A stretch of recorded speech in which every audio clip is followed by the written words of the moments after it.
the silo effect that is there in our skills development ecosystem in a manner that will ensure integration. As this SETA, we took that decision to say we will indeed review the relevance of our institutional arrangements as well as our funding model, but in the main, we will be doing that in order to comment and make recommendations for collaboration and integration across all sectors. We are looking forward to the active participation of all our partners in this seminal event in our calendar. We have remained true to the call made by our shareholder department at the midterm review of the 2019-2020 to 24-25 strategic plan in November 2022, where a clarion call was made for the PSET sector to focus on impact and outcomes rather than output. In the new year, to respond to this clarion call, the Cathsseta will roll out several high-impact projects. And the choice of the word high-impact projects is deliberate, colleagues. These will be multi-year skills development programs characterized by nominally two critical factors. One, there will be multi-stakeholder involvement and partnership in the design and implementation of programs, meaning it will not be one man, a briefcase, and programs that are borrowed from someone coming to compete through a DG window and then get 200,000, 2 million rand, go and do training to identify a number of learners. We will insist that the program must the involvement in official, the involvement of the employers in the industry, the involvement of the providers in terms of your TVETs, your CETs, as well as tertiary institutions in higher education like universities, and all other critical partners in the design of the program. Second, we want to insist on guaranteed lasting employment post-training. We are toying around with a minimum of.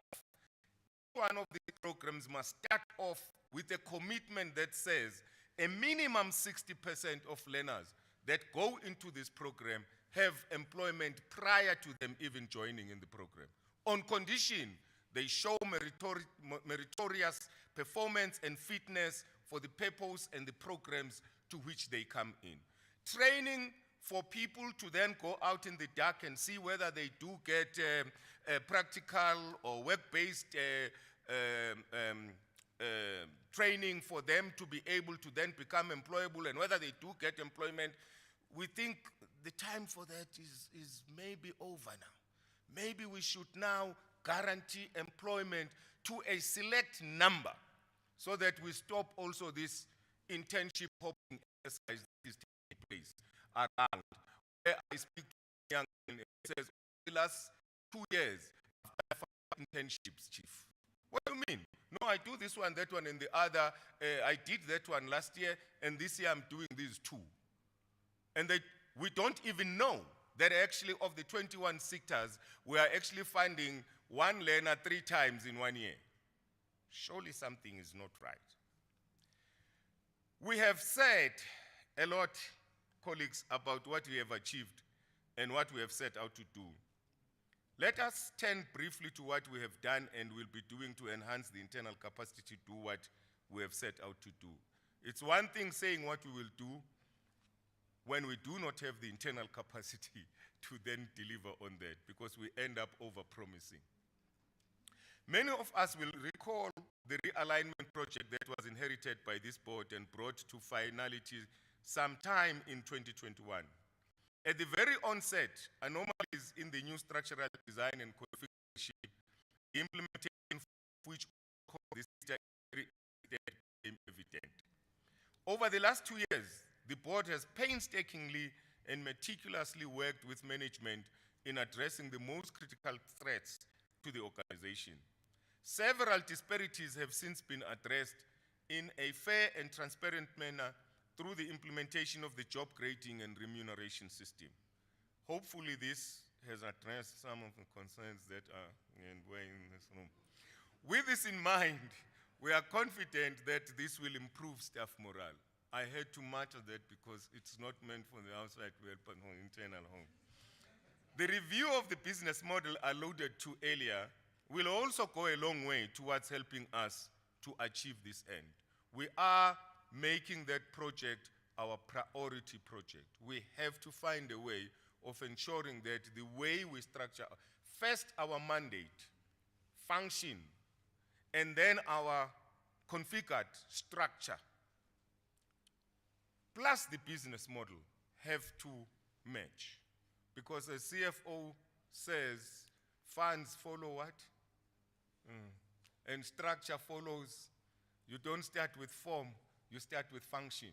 So let's go back into the drawing boards and say, if we've got 6 sectors that can be broken down to at least 23, how much work do we have to do for each one of them? And if so, what does that call for in terms of the number of warm bodies that must sit behind the desks to carry out those responsibilities? I'm not too sure that there is any other sector that has got 6 sectors in it. I'm not too sure that if they all had 6 subsectors, they would have a maximum of 70 personnel in their staff establishment. I'm not even sure that it makes sense to then say all of the 9 provinces are grouped into 3 regions with only 3 people employed, one of them being the administrator in each region. Something is not right somewhere. I'm not too sure that it's not to be expected of a SETA of this magnitude to then have specialists in tourism, in hospitality, in environment, in heritage, either internally or at least in some form of outside set-up capacity that can be called upon at critical moments and times. This here is the responsibility we have of looking at how we reconfigure the sector. Colleagues, we have also been deliberating offering financial support to our employees wishing to further their studies as a way to advance staff welfare. We have had a lot of attrition, and in the main, it's not the happiest place to be in Cathsseta because you do more than you are paid for, number one. Number two, you don't have a lot of support, and nor do you get thank you from your board and your management. And all the time you are found to be doing wrong, and people forget the fact that actually there are times when we don't even go to see the doctor because we do not have time to go see a doctor. What kind of environment, working environment would that be, where we do not have concern for the people that ought to do the work that we are mandated to do? Colleagues, we place a lot of value on our human capital resources. It takes us, and it's got to be our responsibility to ensure that if we want to draw blood from you, you must be more than and better than a stone. And it's our responsibility to make it possible for us to be able to draw that blood. But if we've done all of that, and you are not willing to then stand up and do the same, surely it means there is a mismatch, and surely something must give. And we will be bold enough to ensure that we live to that. Now, I humbly request that we sit back and listen to the executive who have worked this hard to drive this process, present to us the organization's performance report for the financial year 2022-2023. As you will have seen, and the program director has said, we'll have an opportunity for questions, and I invite you to also look at the commitments we made last year, and as we engage, don't hesitate to ask us questions on those so that we can honestly and openly build the picture for the next year and the next 5 years together. Thank you, Program Director.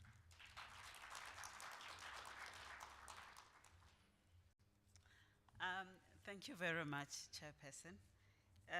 Ladies and gentlemen, I'm sure you are going to agree with the statements that are made earlier when we started.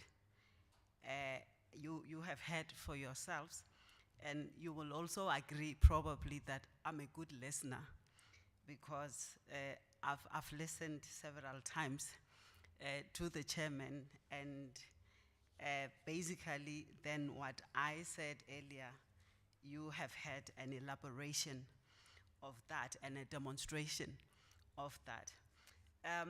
So Albert Einstein said that we cannot solve our problems with the same thinking that we used when we created them. So, and that is basically what the chairman was saying, to say that it's not going to be business as usual. There has to be innovation put in place. So without further ado, Chair, I'm gonna call upon you again so that we go through the minutes of the previous AGM as well as the matters arising for purposes of adoption. Thank you very much. So, Chair, the stage is yours again. Thank you very much.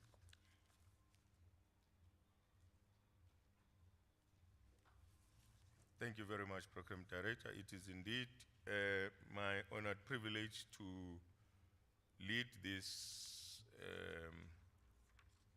meeting through the minutes of the AGM held on Friday, the 2nd December 2022 at a new Hotel Centurion in a dual mode.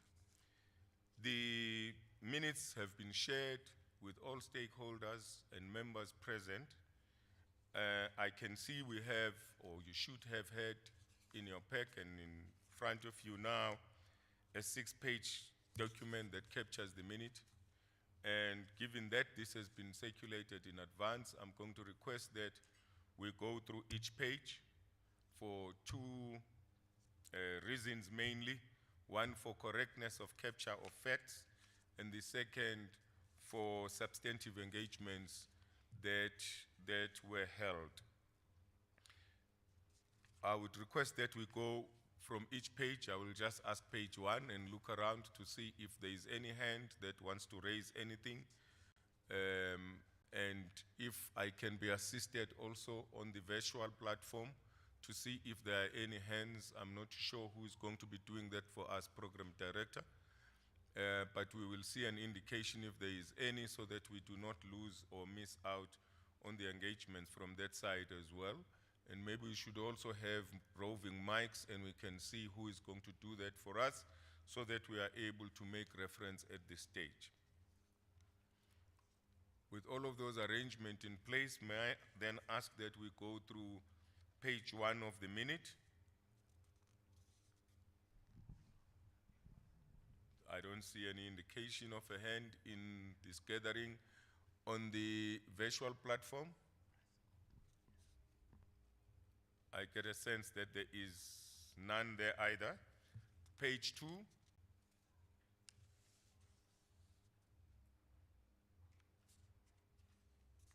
Page 3 of 6.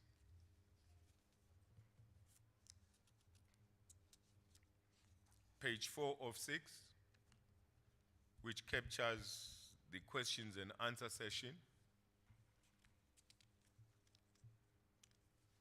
Page 5 of 6.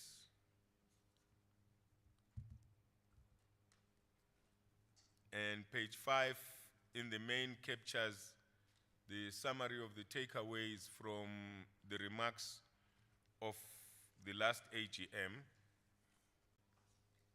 and page 6 of 6.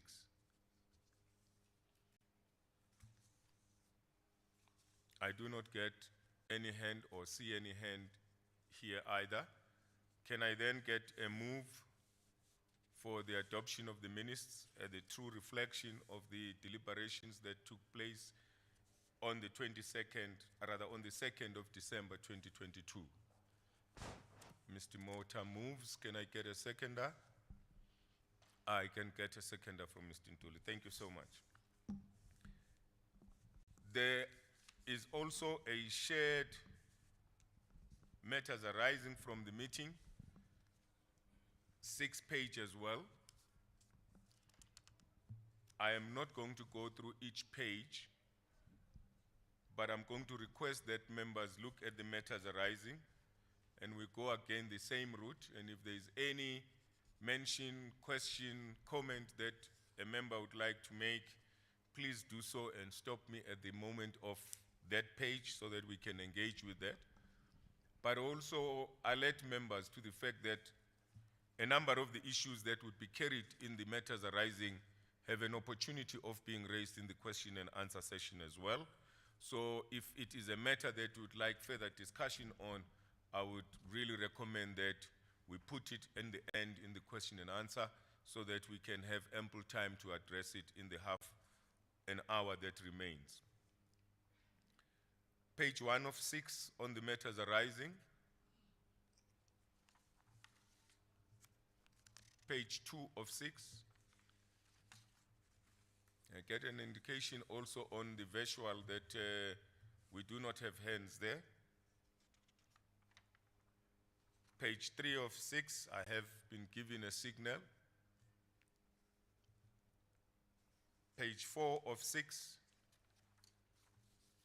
again, the political signal is not there yet.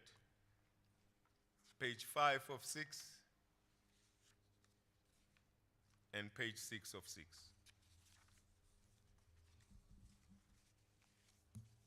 Program Director, I have the pleasure and honor of indeed declaring the minute of the meeting of the Cathsseta annual general meeting held on the 2nd of December 2022, adopted by this gathering. Thank you. Thank you very much, Chairperson. We are going to proceed. Earlier on, I indicated that we're having our beneficiaries here who have joined us today. So we've got Ms. Davy Rampele, who was our world skills competitor and went all the way to Switzerland last year. We have Ms. Cleo Mbilini, I hope I'm not butchering this surname, from Bambisandla Sam. She's a qualified chef. And we have Mr. Faith Ndebele from Sondela Academy. One thing that I've learned from Malcolm X, ladies and gentlemen, is the fact that education is a passport to the future. So in the tourism sector, I know that at some point there were issues around travel and unabridged birth certificates and stuff, but education doesn't have those kind of glitches. So if you are moving to the future, you don't need an unabridged birth certificate to get to the future. You don't need a Schengen visa to become a chef. So because tomorrow belongs to those who prepare for it, Malcolm X said. So they have shown determination, and we are just going to have them give us a word of appreciation. And I'm assigning 2 minutes each for the three of you. And if you go over the 2 minutes, I will give you a signal. So I will start with Ms. Davy Rampele. As you approach the stage, ladies and gentlemen, let us give her a round of applause and welcome her, Ms. Rampele. Thank you very much.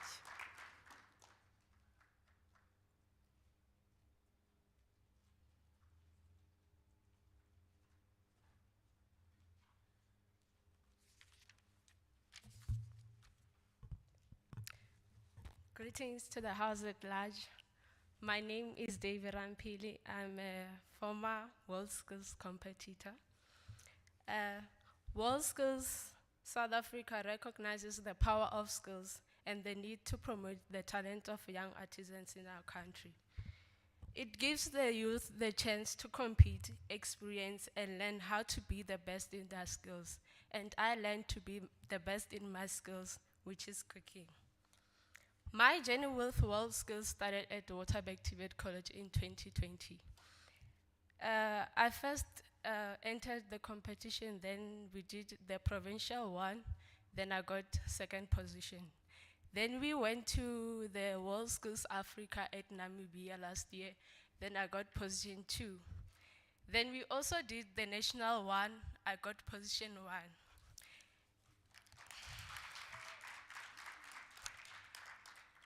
And I won gold medal. And the gold medal opened an opportunity for me to go and represent South Africa at Switzerland last year.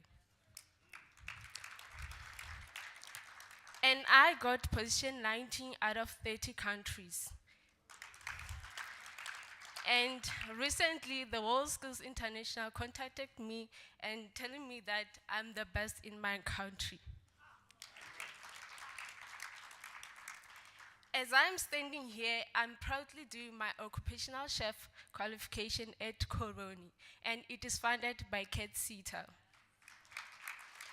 This program is a big opportunity for me, and I believe it's going to pave a way for me to be able to work international after getting my qualification. Thank you, CEO Mr. Mark Tivela, and thank you, Cathsseta, for giving me another opportunity to gain more knowledge. Thank you.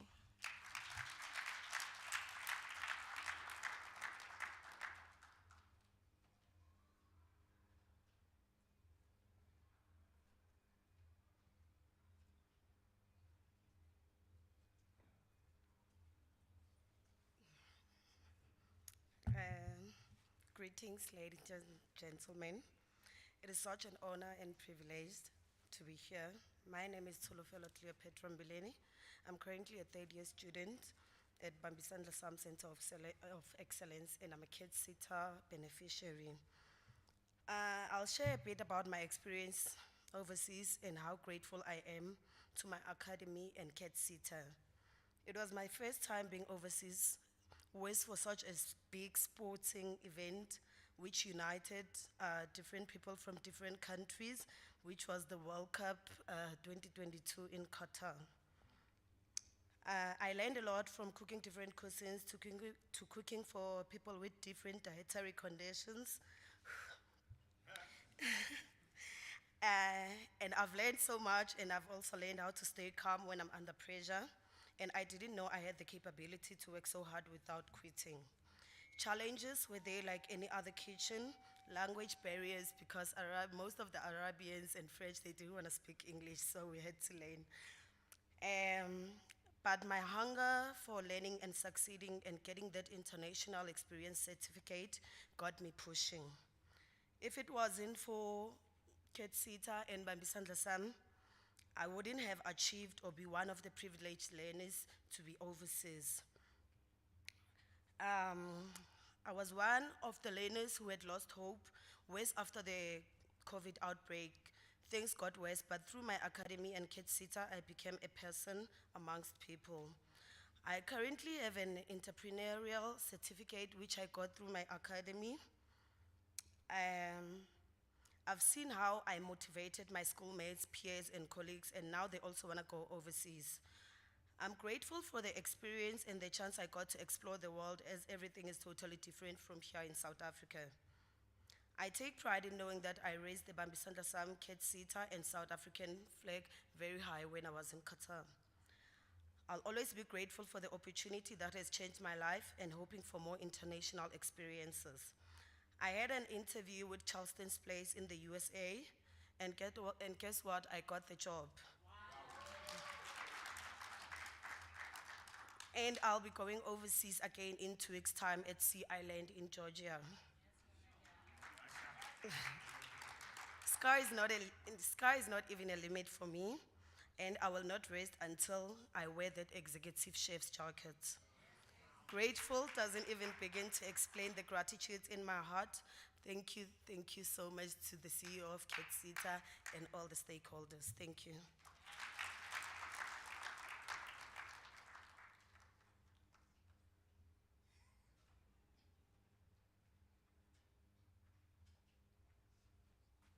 Good morning, everyone. I'm I'm pretty sure most of y'all are surprised it says Mrs.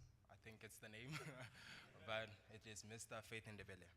I am currently an occupational chef at Sondela Academy, all the way from Bela Bela, Limpopo. Firstly, I want to thank Cathsseta for the opportunity and giving recognition for the youth of this nation.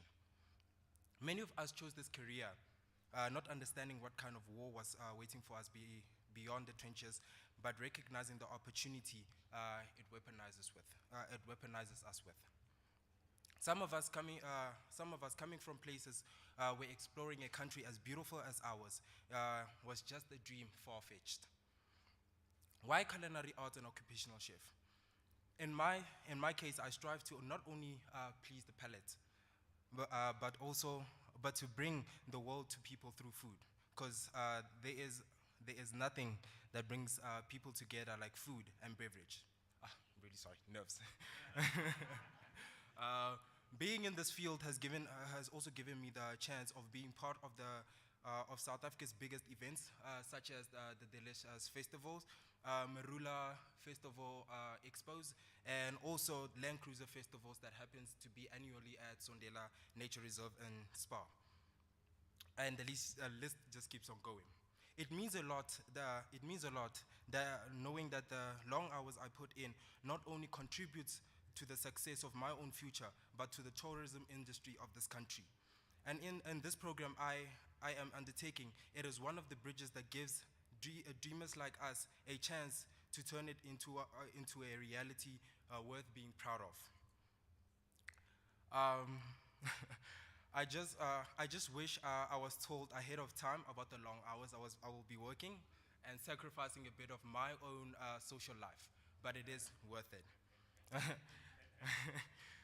This has also taught me to be selfless, because I am not only giving people the chance to make memories, but I'm actually giving them a chance to bond. And one of the reasons is actually through Cathsseta and the funding it gives us as students. Thank you very much.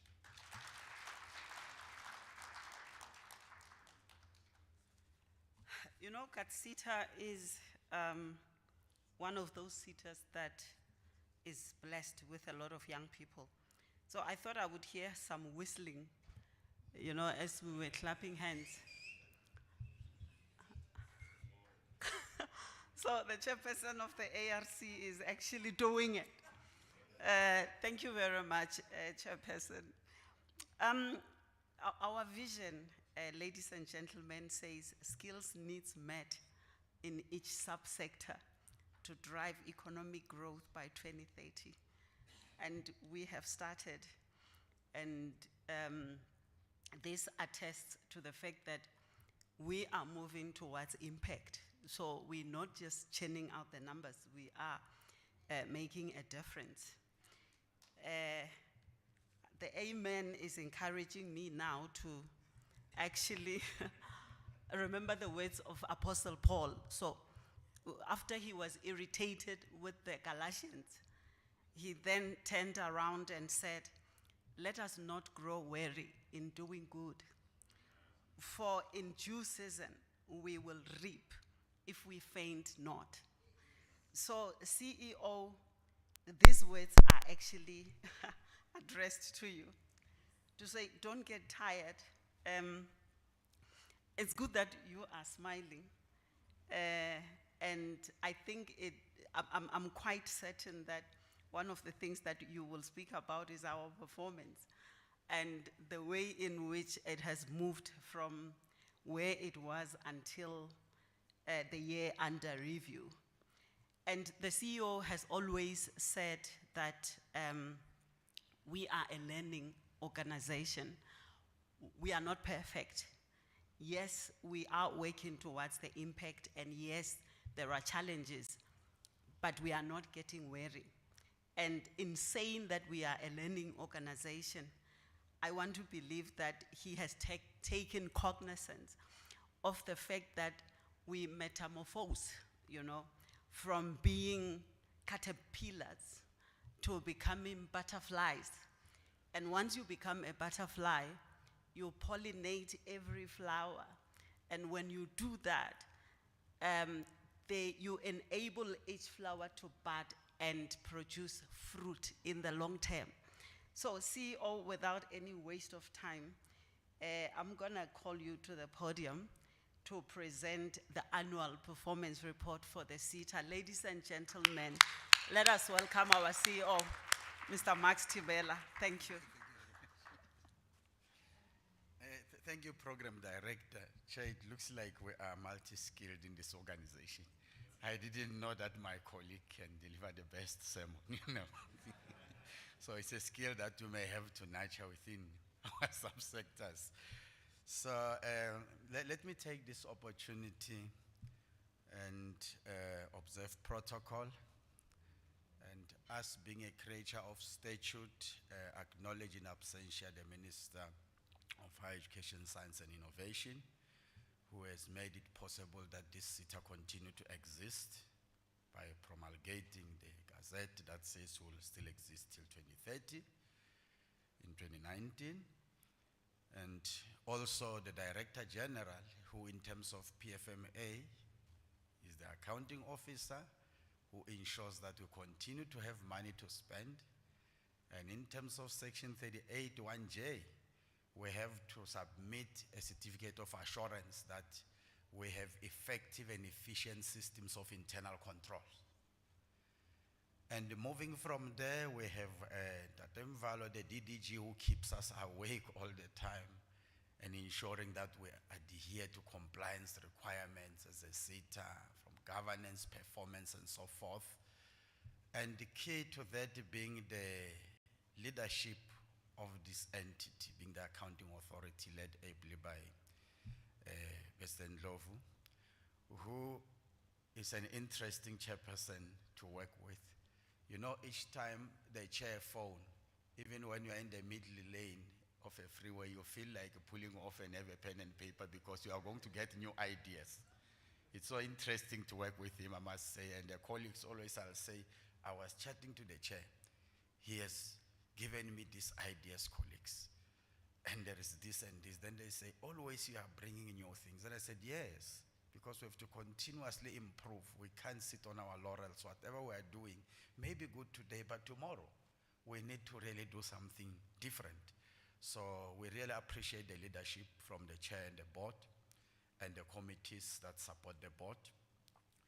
And our stakeholders that are really making us to operate by paying the levies, by contributing towards skills development, those that are availing their workplaces, implementing programs with us.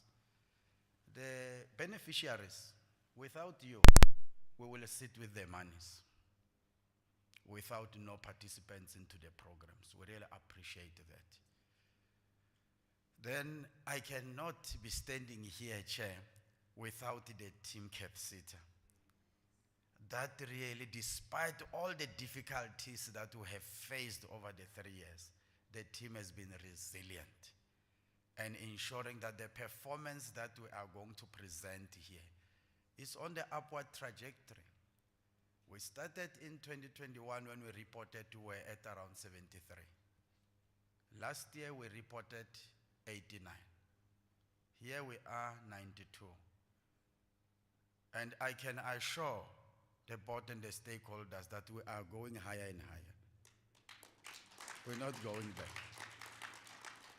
We're going higher and higher, and we're even massifying in terms of the programs that we are implementing. The issue of impact is very, very key, Chairperson, as you mentioned. It's an area that now we've started also as the administration to talk about that, to say the numbers we have been reporting, colleagues, the board has noted that indeed we are reporting against the targets, but we need to have more good stories to tell, like the young men and women who are giving testimony. We have a lot of those stories. We need to start making sure that these stories, multiply. So we will be presenting a report in terms of what the board has committed to this country at the beginning of 2022-23 financial year, and presented that plan to the minister approved it and tabled it in parliament in terms of the relevant statutes. Now, as administration, we are there to support the board. We make it a point that we implement and we get guidance from the board. Regularly, we present reports, they guide us. Where we have difficulties, then they come up with strategies on how we can implement. And I must say that, you know, working in a public sector, it is an environment that can be frustrating. I know that our stakeholders at times get frustrated with us and thinking that this Cathsseta is not doing this. They are slow in doing that. They are not really implementing or really even responding to our emails on time. We are trying our best. As the chair has indicated that we are a diverse sector. Out of the 21 SETAs, we are really seeing ourselves as one of the that has, you know, a bigger mandate as compared to others. And in discharging our responsibilities and move as quickly as to satisfy the needs of the stakeholders. But the difficulty is that you operate in a highly regulated environment whereby even buying a pen, you cannot just quickly walk out of your office and go to Macro or to a spaza shop. You need to follow a procurement process. So what I'm trying to say is that there are those instances where stakeholders will be frustrated with us. But be rest assured, we pride ourselves for ensuring that we do things in accordance with the laws and prescripts that are in place, and also listening to you as our stakeholders in terms of, you know, your needs. In saying that, I am proud to be standing before you and representing the 77 employees of the Cathsseta and present this report, which to us shows that we are indeed taking this organization to another level. Then I wouldn't really dwell much on the outline slide of the presentation, but just to indicate that our presentation is broken down into 4 areas as per the annual report. Then it is part 1 being general information, where you have your vision, mission, values under that part, legislative and policy mandates, organizational structure. Part B being the performance information, the actual performance against the set targets. Then financial information being part C. Then we also will talk about the challenges and some bit of successes there. We are an organization that doesn't shy away from acknowledging our mistakes and where we are not doing things right. We come out and say, this is where we are facing challenges or we didn't do things right, because we are learning. And we know that, through those learnings and working together with yourselves, we'll do better going forward. So in terms of our vision, my colleague has already outlined our vision there. Then the mission remains unchanged to facilitate skills development through strategic partnerships for Cathsseta to contribute to economic growth. And we have values, the value set that we have put as the Cathsseta. We strive for service excellence. We want to be as accessible as possible to our stakeholders. We do our business in a fair and transparent manner. We have the duty to be accountable. We have to respect our stakeholders and respect each other. There has to be integrity in whatever work that we do and the reports or information that we present to the South Africans and to the leadership of this country and this entity. And we also have to really ensure that in whatever we do, the stakeholders are part of us. They work with us. So the next slide just, demonstrate in terms of the members of the board. Then during the period under review, There were 4 vacancies that were filled, and we also lost 1 member. Looking at this slide, the first 4 at the top were there when the financial year started. And on the next row, the third phase, then Tate Manene Tabani joined in June 2022. Then the other members were there. Then on this slide, the second phase there, Miss Rachel Piri joined us in June. She's one of the 4 members who joined, and Mr. Joseph Ntuli also joined in June 2022. Then on the last row, we have Mr. Lisiba Richard Apani, who joined also in June 2022. Then in September 2022, unfortunately, we lost 1 member, Ms. Karen Borain.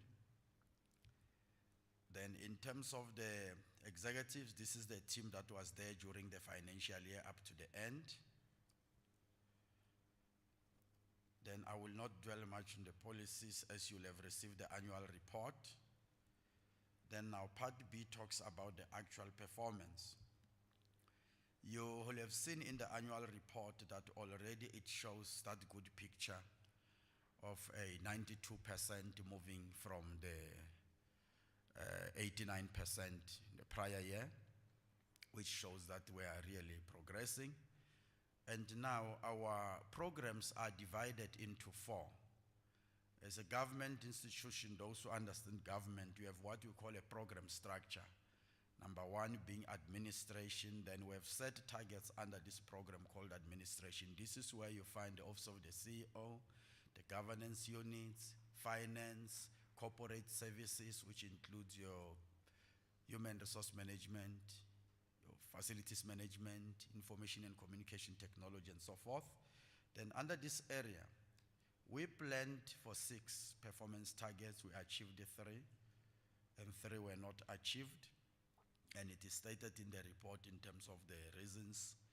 We couldn't just reach that point where we put those targets in terms of the numbers that we set. Then under program 2, we planned for 7 targets. We achieved all 7.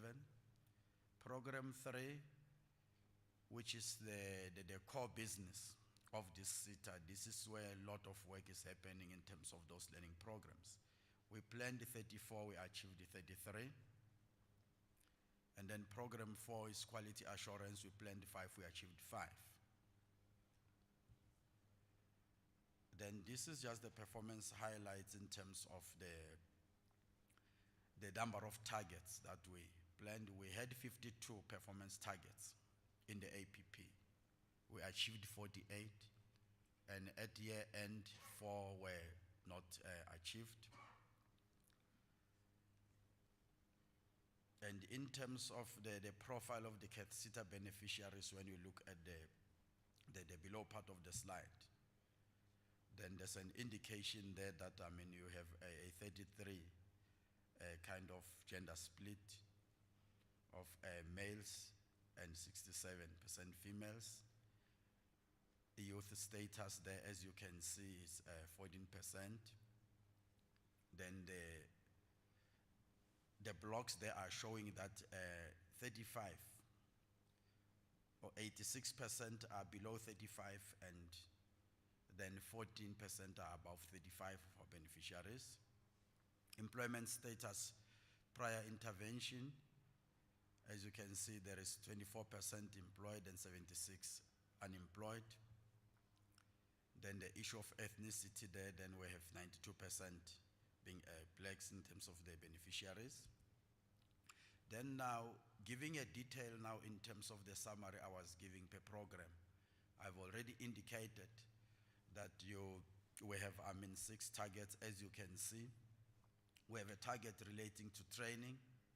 This is a legal requirement where we have to be committing to training employees in terms of the Skills Development Act and the Skills Development Levies Act. We couldn't get every employee trained due to a number of reasons. Then the percentage achievement on the ICT strategy. We set targets on doing certain interventions here. At year end, we couldn't do a number of them, but this doesn't mean that we were not really able to connect. So majority of the targets that could have not been achieved are related to us procuring infrastructure, to make sure that, our ICT system really is responsive and being in line with the latest, developments. So then the third target relates to governance arrangements where the Department of Higher Education and Training measure the board's performance and compliance to governance requirements, and also the audit committee and a number of areas that they've identified in relation to the PFMA and the King 4 report on corporate governance. That target has been achieved. Then this issue around the risk maturity. As a growing organization, we set ourselves a target of saying the risk maturity levels, we put ourselves at the 3. Then we're aiming to reach the 4th level. And now the level 3, we have looked at all the areas that we required to really ensure that we tick the boxes. We have established the institutional framework. And we're also now having knowledge on how to identify risks and put together mitigation strategies. So to us, that really shows that now a level 3 has been reached. We can have a conversation now on risk management issues, and also ensure that every employee can be able to appreciate the risks in their environment. And we had challenges with regard to historical issues of unauthorized, irregular, wasteful, and fruitless expenditure. So we set a target of really reducing this by 82%. We managed 52, so these will mainly have been your historical areas that we had. So, and unfortunately some of the cases will have spilled over, to the other years. So we only managed to reach 52%. And in the current year, we are dealing with those matters that at year end will have not been finalized. Career guidance is one of the outcomes in the NSDP. We ensure that we go out to the communities, rural and urban, make the people aware of the services that the Cathsseta offers and the careers, Mr. Mvalo, that exist within the sector. And this is an area where we pride ourselves that always we overachieve this target, because we are reactive, we are proactive, and also reactive. There are instances where we will just go out and really meet with communities, engage with them, and there are instances where we participate in the programs that the DHET will have put in place. So, and I know that Mr. Mvalo will attest to that, that we are one of those SETAs that are responsive. Each time we are called upon to really come and support the programs of the department, we are always there.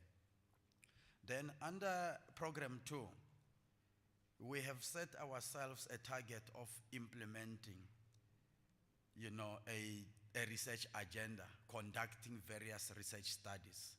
Visit our website, you are going to see these exciting reports that the board chair was talking about. We have identified various areas and covering all the subsectors, working with various stakeholders, universities, research institutions. We conducted tracer studies. We looked at areas where we may be lacking and areas where we may not be knowing what interventions we need to put in place. As a SETA, we've conducted those studies, and the reports have really told us what needed to be done going forward. And the last part there being the updating of the sector skills plan, which is an annual requirement for the SETA. So we ensure that within our sector, we put together the needs that come from the sector and develop the sector skills plan as we are legally required. Then I will not dwell much into the numbers. As you can see there, the numbers are talking for themselves, where learners who are entering the programs will have set a target of 1882, and we've overachieved. The unemployed also, this is an overachievement. Then the learners entering learning programs, we also overachieved. Then the percentage of learners completing learning programs, this is an underachievement. The reasons will have been provided. Perhaps just to contextualize so that we are not seen to be setting lower targets. In a SETA environment, for those who understand and those who don't understand, maybe it's important for us to emphasize, because even when you are flying, you get that message of saying, even if you are a frequent flyer, it is important to pay attention to that announcement. So in a SETA environment, you have instances where programs will start in one particular financial year. You report those learners as entries. And then you will then, in another financial year, the learners are reported now as completions. So when I first joined the SETA, I had a difficulty of understanding that. And I had to get to understand back in 2017 in another SETA. And even the stakeholders that we engaged with at that time will say, but this now shows an underperformance, you can't report on those targets. Then we said, no, this is how the framework is. So it is not maybe a setting of lower targets, it is the system the way it is, because those learners are reported in that manner. And in instances where we have underachieved at year end, it doesn't mean that those learners are no longer there. It will be that at the time of reporting, they will have either not completed the program because of various reasons in terms of starting all that, but they will then be tracked and reported going forward, those particular learners. Then partnerships, projects that we set up with TVETs and CETs. As you can see, they also have overachieved. It is our requirement to ensure that we have partnerships with these PSET institutions.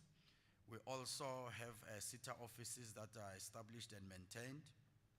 Then we also work with the trade unions in terms of providing them with capacity building.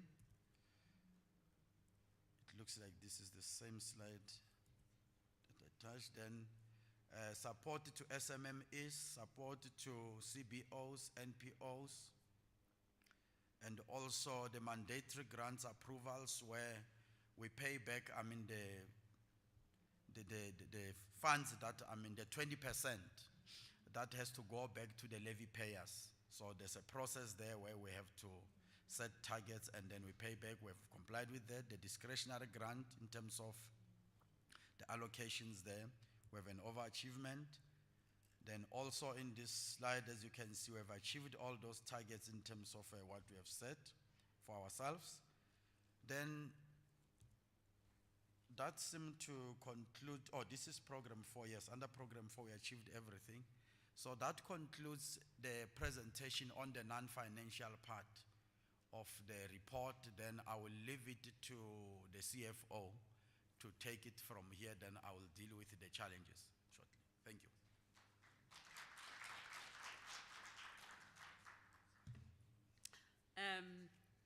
Thank you very much, CEO. Quickly, just to say that we apologize for the lighting in this room. I think there are some technicalities, so please accept our apologies. We would like to welcome Mr. Mvalo, the DDG from the Department of Higher Education and Training. He has joined us. And you may recall earlier that I boasted about the impact that we are making as a SETA, when our beneficiaries were talking.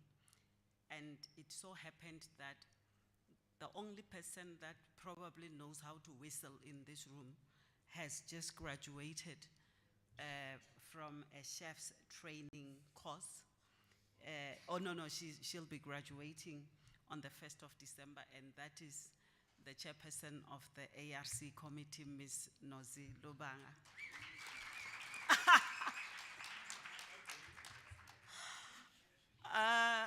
I guess that was just to prove me wrong, that she's not the only one that can whistle. Thank you very much. So we're gonna then call upon the CFO, as the CEO said, to give us a financial report. I must say that the first time when I was listening to this, whether it was the first or the second time, to the report that he was presenting, the hat that I had on was my science hat. And when he said that we are a liquid organization,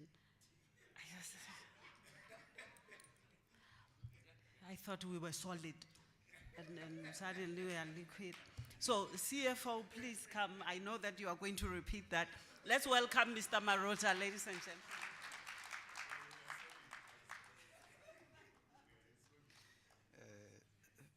Thank you, Program Director, and good morning, ladies and gentlemen. All protocols observed. My report is a brief one on the financial report. This August occasion, it's actually delivering on one of our values, which is accountability. So we are actually accounting to our subsectors and the stakeholders in terms of this particular platform.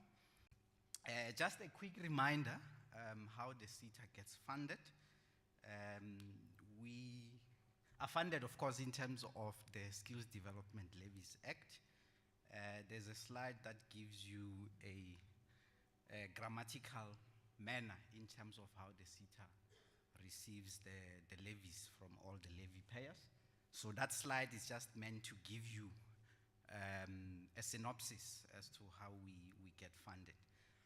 Effectively, what it means is that out of every #1 that comes from the levy payers, 80 cents comes to the SETA. And then there is a breakdown of how that 80 cents gets allocated in the SETA. And in the main, you'll see that 69.5% of that 80 cents goes towards the SETA's core mandate, which is through the mandatory grants as well as discretionary grants. Of course, we don't operate from the boot of a car. So there are parts that, there is labor, we have human capital, we have offices that needs to house all the operations of the SETA. So that's what the administration cost is for. So every 80 cents that comes here, 10.5% of it goes towards that. So that's what that particular slide covers. Before I get into the financial report, it's important to start, of course, with the report of the Auditor General, because this gives you, as our stakeholders, effectively assurance that the numbers that are sitting in our annual report, you can rely on for purposes of decision making and how well then the SETA also spent its funds. So there's 3 categories that the AG looks at in their report. The first one is the financial report. So you'll see that in the last 4 financial years, actually for as long as I can remember, the SETA has been receiving unqualified reports. So that's a good report, which means that the numbers that are in the annual report fairly present the state of affairs of the organization. The second part, and that is something that we need to maintain going forward. So we are doing well in that. The second part is the annual performance report, which is what the CEO just presented. It's the usefulness and reliability of the performance information of the organization. So in the last financial year, we received a clean report in terms of the performance of the organization. So we need to maintain this going forward. The last part that the AG looks at, it's on compliance with legislation. We are a creature of statute. So there are various laws that governs the operations of the SETA. So in this particular area, there's still room for improvement. We missed a clean audit opinion from the AG by a feather. I'm using the chairperson's words. So we were quite close in the previous financial year. So you'll see there that the annual financial statements is highlighted in orange. There's still a small area of improvement. And I can assure you that the finance managers are in this room. We have put processes in place. I mean, we talk about the internal controls that will enable us to ensure that when we report ultimately on the numbers, those numbers don't get changed when they get subjected to an audit process. So this is effectively what happened in the last financial year. But we've made good progress, and we are well going to, Chairperson, should be getting to the clean audit end of this financial year. So that's the AG's report. I'm briefly going to deal with the 2 slides next very quickly. So this is from a financial performance point of view. You'll see that from a revenue point of view, there's been growth in terms of the SETA. We came back from the difficult COVID year. I think that the lowest that we have reported in terms of levies for that financial year was about 250 million. So you'll see that the trajectory indicates that there has been a recovery from that particular financial year. And we closed this particular financial year with levies or revenue worth 450 million. So the trajectory is that of growth, which then has increased by 25% from the previous financial year. The expenditure, the chair has spoken at length here in terms of initiatives and plans that are underway to ensure that we change a way of doing things effectively. And you should then see going forward that there will be a peak in terms of the programs that we roll out, which will then correspond with the expenditures of the organization. And that will mean that there will be minimal surpluses that we generate going forward. So that's what that financial performance means in a nutshell. From a financial position point of view, we have 746 million on the bottom of that slide worth of reserves as an organization. And all those reserves are cash backed. It's money in the bank. So you'll see that if you look at the current assets on top, cash and cash equivalents, it's 748 million. So that just means that all the reserves that the organization has, it's all in the form of money that sits in the bank. I have spoken about the interventions or initiatives that are underway that we will be rolling out. The peak of them should start coming through. So next year when we speak, you'll be able to see elevated performance of the organization CEO. So that's the financial position side. On the discretionary grants, commitments, the core business of the organization, this varies from year to year, obviously in terms of the commitments that we may have at any given point in time when we close the financial year. So it's effectively contracts that will then be rolled out in any given financial year, rolling out from the allocations in terms of discretionary grants, the value of those contracts, and then as and when they get executed, then we get to pay. So that's what this slide means effectively in terms of discretionary grants. I'm sure that next year, when we sit here, you're going to see much bigger numbers as I have indicated that there is a lot of initiatives that are underway in terms of the rollout there. The last part of my slide is a very topical area, UIFW, irregular, fruitless and wasteful expenditure. You'll see that generally we have minimized the fruitless and wasteful expenditure. We actually have not incurred a cent in the current financial year to date.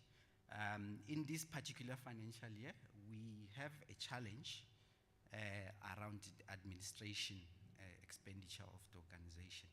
And we incurred 24 million rands worth of irregular expenditure, which is where we didn't get approval from the executive authority of the SETA, which is the minister, for us to exit that particular. So when you see that 27.7 million, 24.7 24 million of it's as a result of that. We have already implemented measures in the current year to cap our administration expenditure and came up with other initiatives that will enable us to stay within what we are required in terms of the SETA grant regulations. So this is the financial performance, and we should be reporting next year when we sit here, even a much better, cleaner performance, Chairperson. Thank you very much, Program Director.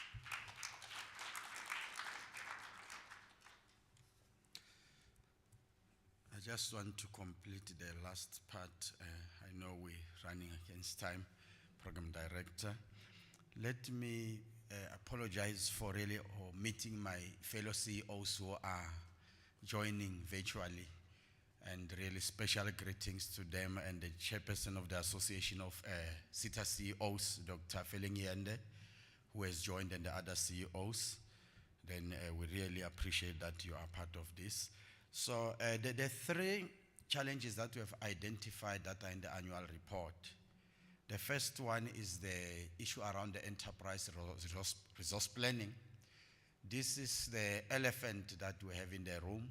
I must state up front that we are trying to find solutions, and we are still a bit far from getting them. But what I can assure our stakeholders is that we continue to ensure that the credibility of the information that we present to the shareholder and other relevant institutions is of a required level.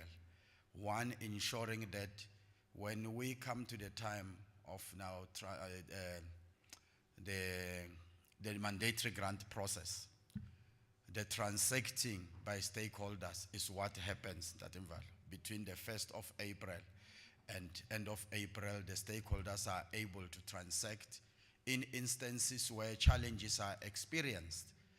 As the grant regulations require, by the 15th of April, we will go to the accounting authority and request for extension so that we open up the process up to the end of May.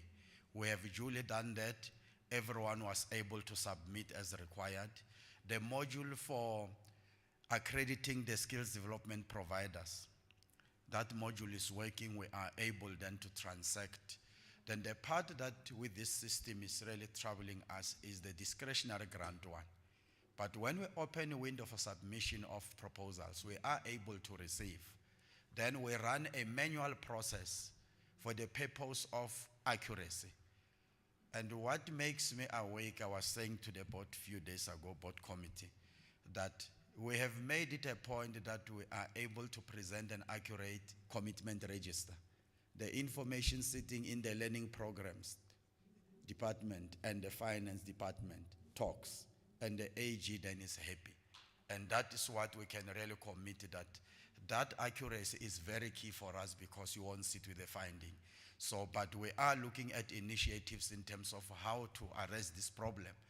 And the biggest problem with this system, Mr. Mvalo will attest to that, is the integration that the AG has raised, that now the SETAs are having individual systems, and you end up having learners sitting in various SETAs, the same learner duplicating. Then there's conversations now of an integrated system, and that has just put some brakes on us as an individual SETA, because if you go alone and procure your own system, you're not guaranteed the integration. You may not get into the other SETA. So there's those conversations, both internally, wherein the board is helping us to find solutions, and we also at level of SETA CEOs and also working with the DHEAD, finding a solution to that.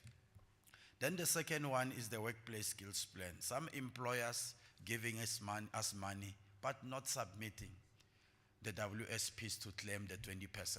We're trying now to start engaging with them.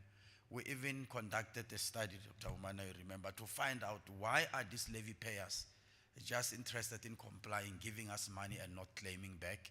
We're finding solutions to that, to say why are they doing that and just giving us their taxes and not really claiming back, because there should be a reason. The last one being the issue that the CFO spoke about, the 10.5. It's a regulated issue. you have only 10.5% of your budget to spend on administration, and it is not enough, mostly. So, but we're finding some innovative ways of seeing. And we hope and believe that, with the presentation we made to the department for the current year, we should get approval. And as Ntatimvalo is here, he's listening to us, we are making that plea for him to put a word as well, so that we really get the approval and we don't sit with, the irregular expenditure. For us to get a clean audit. We just missed it, like those parables of the 10 maidens. The 5 that missed, that opportunity of really being there, and the others were on the other side. So we hope this time, if we can get this right and present a cogent presentation or request, we'll definitely get approval, and we should be good to go. So that concludes our challenges. As we said, we are a learning organization. We hope next year, this time, we'll be smiling. And before I finish, Program Director, may I request that the team Cathsseta stand up, and really you see them, that this is the winning team that has put this performance that we are presenting today. And those that are connecting virtually can also wave.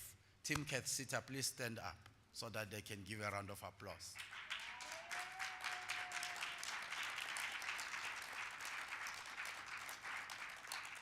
Thank you very much. I'm shining because of this team. Thank you very much, CEO. That's very kind of you. I think what I'm gleaning from the speech, or the presentation rather, by the CEO and the CFO, is that in the middle of every difficulty lies an opportunity. So there is an opportunity for us to improve, and yes, to get that clean audit opinion when this financial year finishes. We are now blessed. I think the word blessed, ladies and gentlemen, has become my lifestyle. So it's not just a catchphrase, it's a lifestyle. We are blessed to have in our midst Mr. Zukile Christopher Mvalo, the DDG from the Department of Higher Education and Training. And I firmly believe that in his talk, kuzoba nomhlahlandlela as well. Umhlahlandlela, clear direction. Mr. Mvalo is the DDG for Skills Development Branch at the department. He has been a DDG since August 2015. Before joining the department, however, he was an executive director for corporate services in the Cape Winelands District Municipality. And in August 2012, he joined the Department of Higher Education and Training as a chief director for Work and Integrated Learning, Partnerships and Innovation. And this is a position that he held until he got appointed as an acting DDG for skills development in the skills development branch, a position that he is still holding up until today. He has acquired various qualifications in various fields. This includes a Bachelor of Arts degree in social work from the University of the Western Cape, a master's degree in public administration at the University of the Western Cape still, and a postgraduate diploma in employment law at the University of Cape Town, as well as an LLB and Master of Laws at the University of South Africa. Ladies and gentlemen, let us welcome to the podium Mr. Christopher Mvalo. Thank you very much.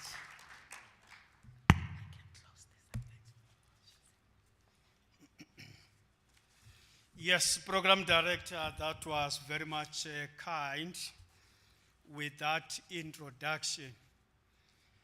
Sometimes I normally say to the DG of the Department of Higher Education and Training, we do not need to introduce him you know, especially in our post-school institutions and entities, because he is the landlord of the post-school system. So it's quite very kind to be introduced in the way in which the program director has introduced me. Chairperson of Cathsseta, David Themba Ndlovu. If you did not know, that is David is also David. And then we know Davids or David. Members of the Accounting Authority of Cathsseta, Chief Executive Officer of Cathsseta, Mr. Max Tibella, one of the esteemed, obviously. It's correct to say we work very well together. In some areas, it brings some innovation or creativity into the system. Cathsseta executives, and the entire SETA personnel just introduced to us here. I've also noted that in the department we have our officials and also my office well represented. Well, I must say, Chairperson as well as CEO, I'm just agitated with my office because I'm from Mining and Minerals Skills Summit or Lekotla, that is in Birchwood, and none of them are there. They are here in Cathsseta. Well, I don't know why they've picked Cathsseta and not to have gone to MQA, where we're also talking about gold, diamond, platinum, and so on.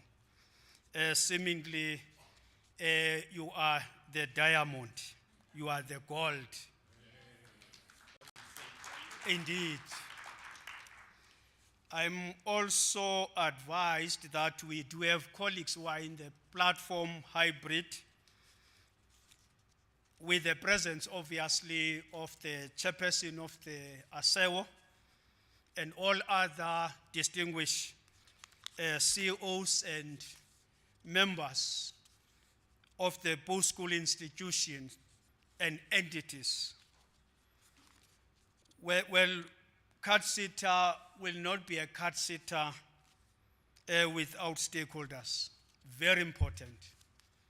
And that is why there is this occasion today, is to ensure that the stakeholders are being brought abreast, you know, with issues affecting this very important sector of our economy. Ladies and gentlemen, distinguished guests, very good afternoon. We appreciate as the department to be invited or to be part of this very important occasion of the annual general meeting of Cathsseta. I know sometimes it's long to say culture, arts, tourism, hospitality, and sport sector education and training authority. We are accustomed to Cathsseta because we are avoiding some challenges with our tongues if we're to go through all the sectors and subsectors. You'll bear with us, obviously, esteemed ladies and gentlemen. To us, this occasion serves not only as a reflection on our challenges and accomplishments, but also as an opportunity to chart the course for the future in this diverse and vibrant sector of our economy. Your sector, I must emphasize that it is rich in all that our country needs. That's Cathsseta. At all times. The arts, culture, and heritage are the custodians of our identity, preserving and celebrating the rich tapestry of our collective history. Whilst conversation plays a central role in safeguarding our natural treasures for generations to come. The gaming and lotteries contribute to the enrichment, to the entertainment landscape, whilst hospitality ensures that our guests receive a warm welcome and exceptional service. So you're playing such a very important role with regard to welcoming, whether it's domestic or international, a guest into our country. The sport, recreation, and fitness promote a healthy and active lifestyle, whilst tourism and travel services open doors to new horizons, fostering cross-cultural understanding. The subsectors under your purview are not only sources of economic growth, but also, amongst others, bearers of our nation's identity and cultural heritage. The responsibility of nurturing talent and preserving the essence of our diverse heritage rests squarely on the shoulders of Cathsseta, and you should feel proud with such a huge responsibility. The culture, arts, tourism, hospitality, and sports subsectors are unique in their ability to bring people together, fostering unity and understanding. I should think we have seen quite very well an exhibit by the Springboks. When we see Springboks, we see Cathsseta, because that's one of your very important roles that you are playing to bring people together in this sector. In a world that sometimes seems divided, these subsectors have the power to bridge gaps, create shared experiences, and promote a sense of national pride, exactly as showed by the Springboks. And we really hope that many of our national teams will also come to the party and make Cathsseta shine. The role of Cathsseta, therefore, extends beyond skills development. It is about shaping the very soul of our nation. Our primary mandate, therefore, remains that of developing a skilled and a capable workforce, whilst broadening our country's skills base for an inclusive growth path. You see, there is an assertion I like the most by the World Economic Forum, which states, amongst others, that when skills development done right, it can reduce unemployment, reduce underemployment, increase productivity, improve standards of living. So you are engendered and tasked with this responsibility of ensuring that our skills development is done right. And amongst your good selves, there are well-capable individuals in our organization as well as in the accounting authority. Importantly is that partnerships with the stakeholders remains at the forefront of the work that we do, including obviously of the post-school systems, post-school institutions and entities, partnerships, organized labor, organized business, government, and all these are the lifeblood of this sector's success. By working together, we ensure that the skills imparted align with industry requirements Hence, we always emphasize demand-led skills interventions, because we don't want just to train or to scale for the sake of skilling. We must be led. If you look into skills mismatches, we remain quite very high, but I always caution people to say, let's not panic or press a panic button. Because if you look into G20 countries, you look into BRICS countries, this is the challenge that continues to confront all of us. As was stated here, we look into the workforce of our country, you'll see that 32% of everyone who is at work is working in an area he or she was never trained in. About 32% of the workforce. That is what we say is a skills mismatch. 28% are underqualified, or 28%, it means in our workforce, represents underqualification, as was stated here. About 22% represents overqualification, where we're having people who are overqualified working in those areas. So that's the task that we are assigned as the Cathsseta to ensure that we are dealing with issues relating to a skills mismatch in our country.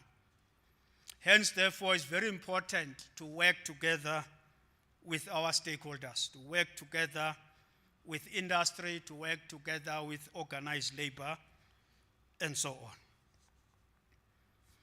The yesteryear has seen remarkable progress as reflected in the annual report, as we've just observed the presentation by our CEO.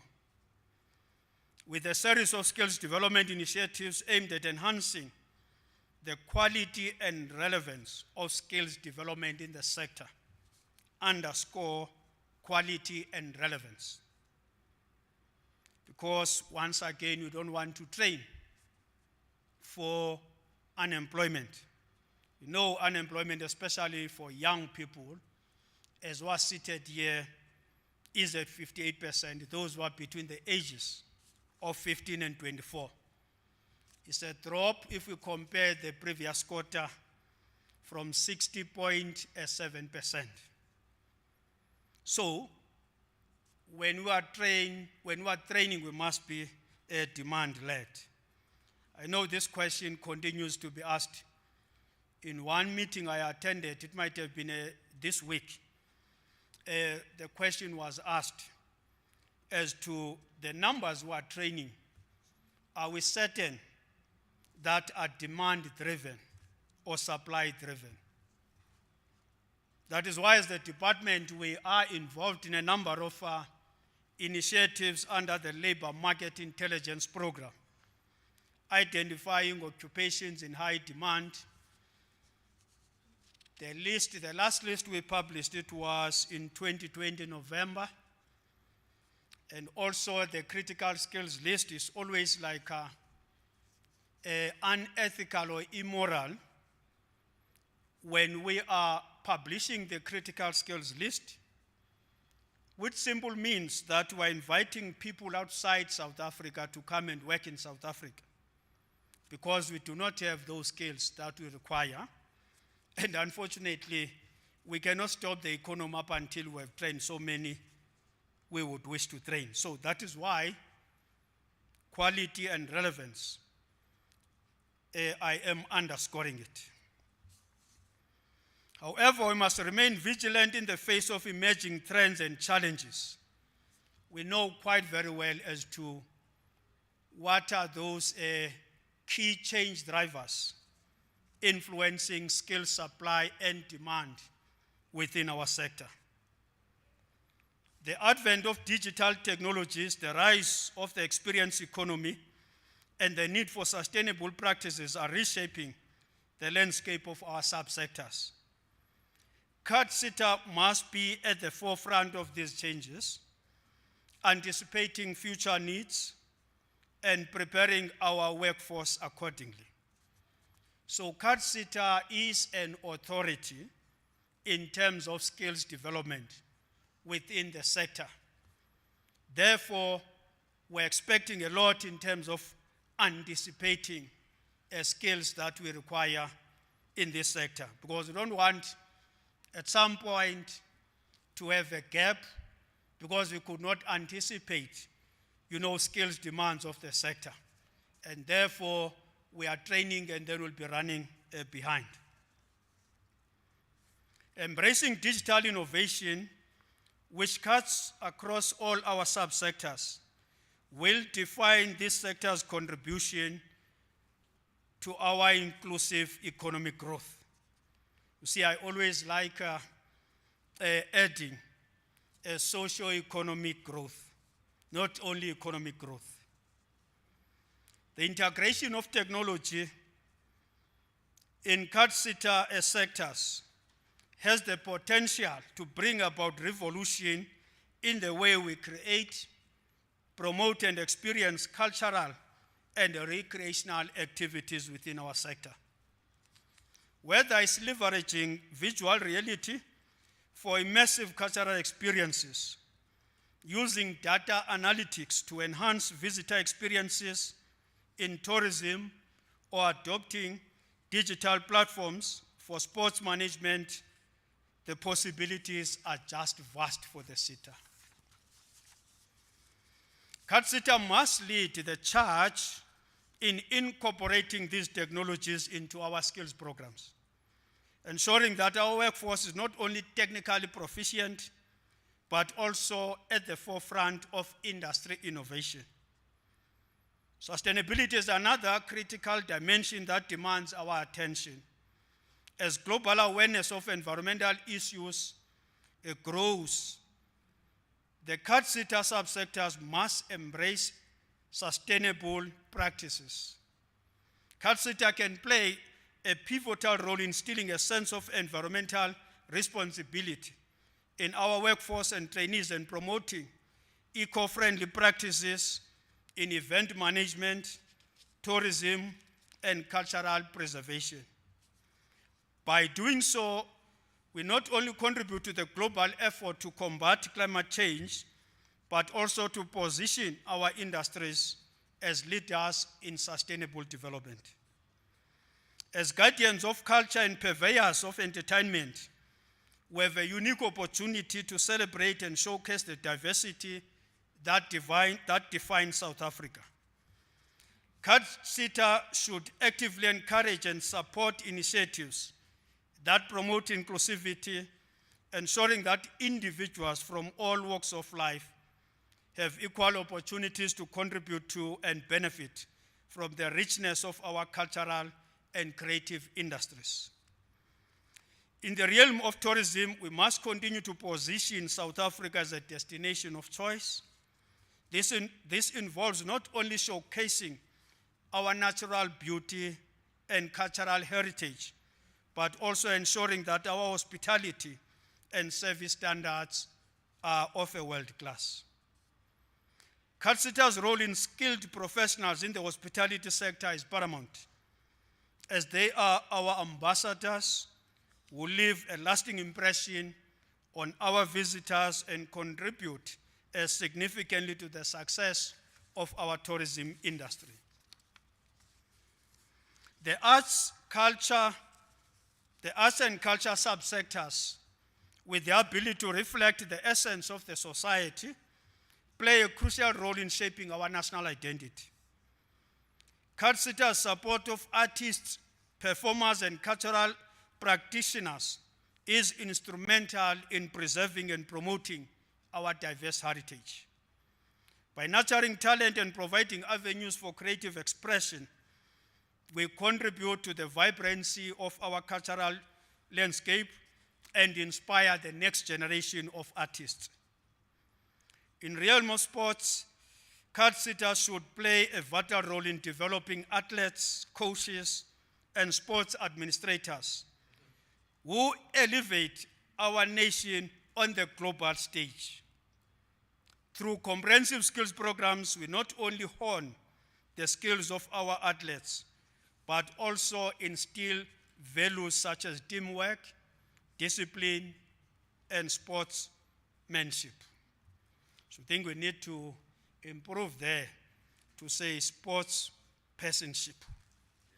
I know we use sportsmanship. Yeah, we need just to create our own nomenclature so that we are relevant.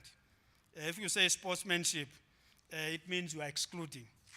But we know it should be including. But having a neutral nomenclature is always appreciated. So these qualities not only contribute to success in sports, but also shape individuals who can make positive contributions to our society. As I'm getting close but not far to the end,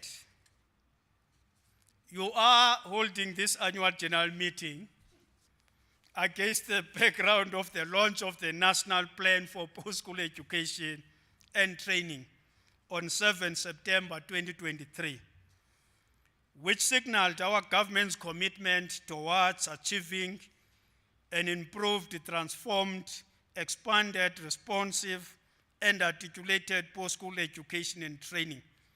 Yeah, you see, Chairperson, these people seem highly educated.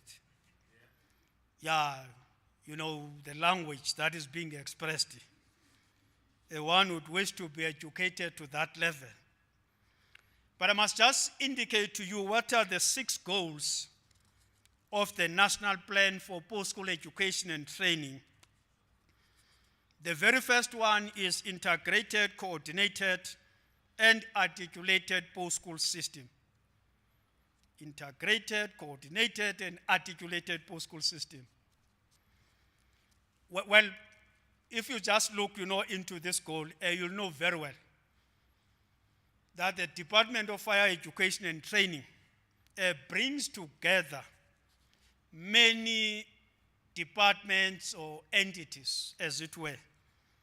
So we have not yet mastered the art or the science of integrated, coordinated, and articulated post-school system. I recall I was attending an event in Eastern Cape whereby there were young people who were trained through recognition of prior learning. And then, now when they are trained, whether it's N12 level, 5 in that instance, we would wish them to be articulated into qualifications in universities. For some, it was in community development. We're working with the Department of Social Development. When we say articulated, it means we must not have cul-de-sacs. I normally refer to as boom gates in the system. If I'm in a TVET college, I'm doing engineering. I want to go to a university of technology. I must not be told that I'm not meeting the requirements of the University of Technology to do engineering there. That's what we mean about articulation. Expanded access to post-school opportunities. I know CEO was at pains explaining this particular area. In terms of the learning programs, obviously, if you ask us, we want more and more and more numbers. CEO was nicely explaining, so gentle, about why the numbers are low. But if you come to us, knowing that we have 3.3 million young people between the ages of 15 and 24, not in employment, education, or training. So they look at us as the post-school system. So if we have no numbers, then it's a challenge. CEO, I was having together with the team a conversation with other 2 CEOs or other SETAs. We're discussing targets for 2024, 2025. The language from our side was a bit combative, but we understand. I know in your 20 2019, okay, 2020, 2021, this sector has been so decimated by COVID-19. To an extent, you lost huge revenue. Responsive post-school system. It's going back to what I was saying. What we offer must be responsive. It must be demand-led. We are not training for the sake of training. We're training so that the absorption rate can be high. Well, if it's 100%, it's appreciated, but I know it's always difficult to be at 100%. Right now, if you look into those who are graduated in our universities, unemployment is standing somewhere at 9.5% in the last quarter. No, not in the last quarter. In the second quarter of this year. It's somewhere at 9.5%. It's a decrease. It was 10.5%. Those with other tertiary qualifications, inclusive of our TVET colleges, unemployment is somewhere 20%. Those with a grade 12, unemployment is somewhere 35%. Those with no grade 12 unemployment is somewhere 38%. If you look into the number of those who are unemployed. Hence then, therefore, being responsive in terms of our offerings. Improved relations with the world of work is forever important.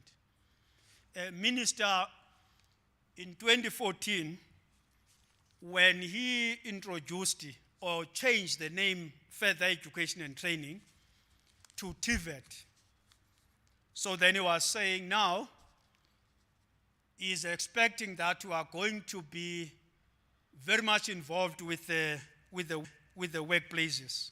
But I know if you go to the white paper for post-school education and training, there is the entire chapter dedicated to improving relations between the world of education and the world of work. That is what defines us as the post-school system. Improved quality of PSET provisioning, that's obvious. We cannot be training or skilling people within the sector whose services are going to be shoddy because we have not trained or skilled them in a way they should have been skilled or trained. Because we said earlier on, mostly they are our ambassadors of the country. So if they are not well trained, no quality training, then it means then therefore what you want to achieve as a country, having South Africa as a destination of choice in terms of tourism, we are not going to realize. Improving efficiency and success. Well, it's quite very obvious. We don't want someone to be in our program forever. Someone we have been giving him a bursary, he or she is a professional learner or student. That's not what we want, especially against a background of high youth unemployment. If it's 3 years, it must be 3 years. If it's a year, it must be a year. So that is what we mean when we refer to efficiency and success.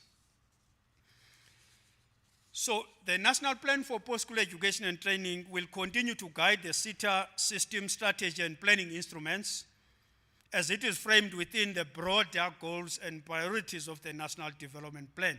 I know we're struggling to meet the National Development Plan targets because when it was crafted, we did not have a sight of what will happen in 2020. And unfortunately, the targets are not being reviewed down, instead are being reviewed up. Important to note is that it remains our overarching policy instrument and a blueprint for guiding planning in our post-school system.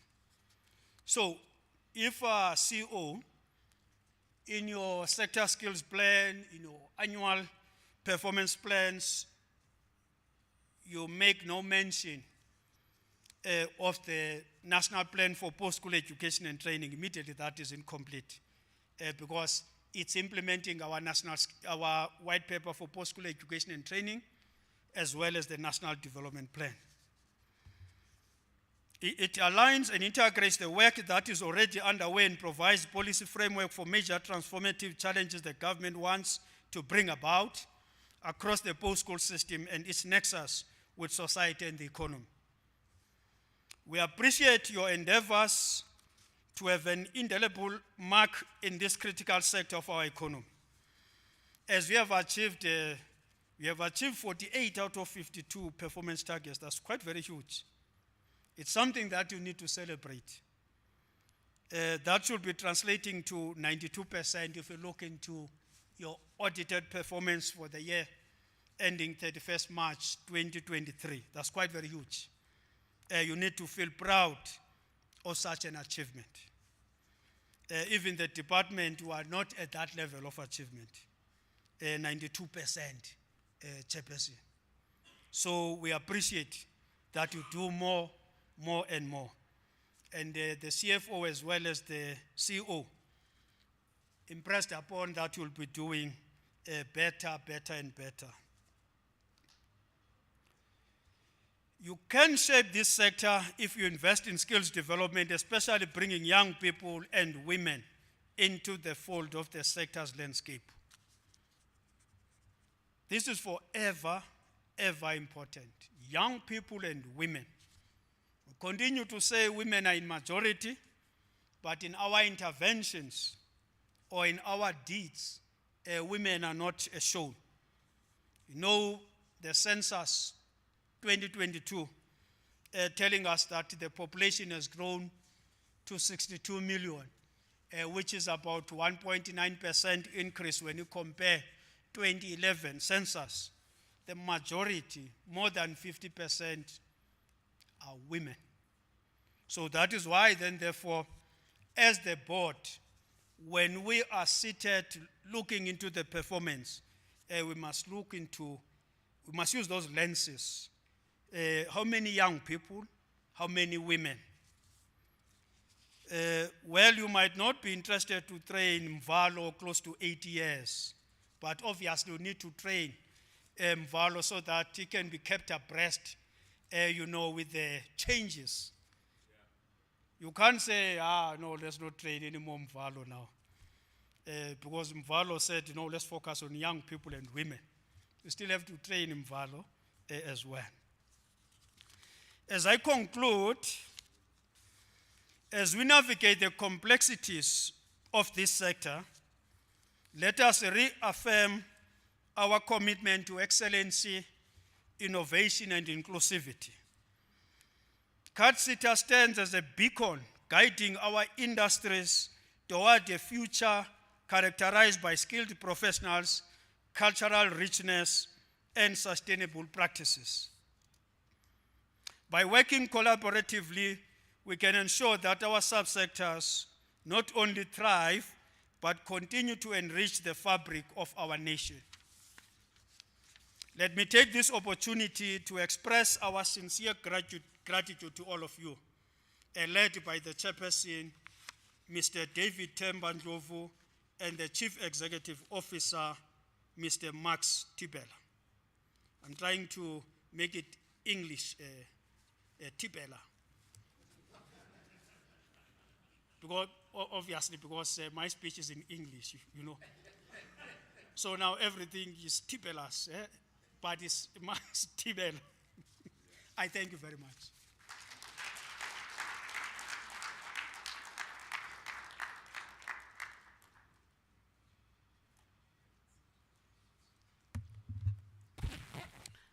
Thank you very much, Mr. Mvalo.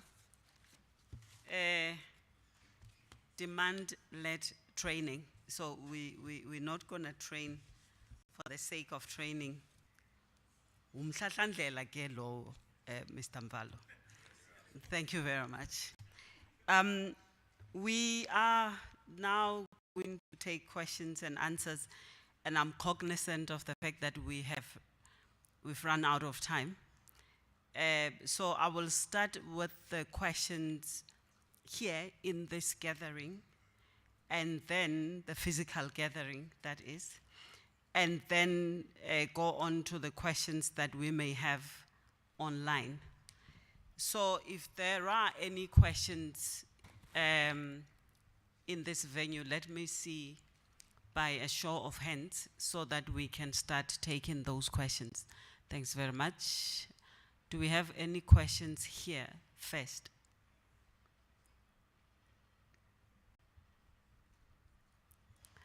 Going on, shall we then check, Poshi, whether there are any questions from the virtual platform?